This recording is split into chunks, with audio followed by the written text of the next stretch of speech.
We inhabit a little blue planet called Earth.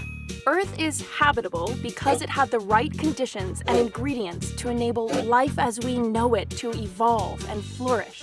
And one of the most important factors in making our blue planet habitable is the wet stuff itself, water. It's kind of extremely important for life.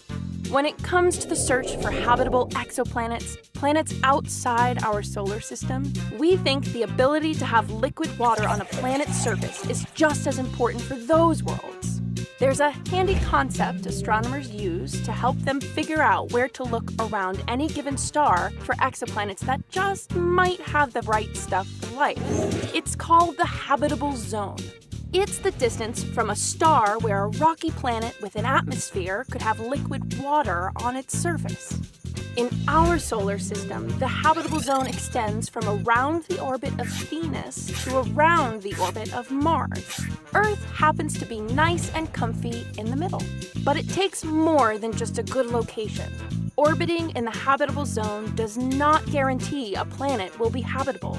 After all, the moon is right here with us, but it's certainly not habitable.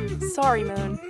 The location of the habitable zone depends on how big and bright a star is. The nearest star to our sun, Proxima Centauri, has at least one planet in the habitable zone. But because Proxima is much smaller and dimmer than our sun, its habitable zone is way smaller and closer to the star. So every star has a habitable zone, but that doesn't mean there will be planets there.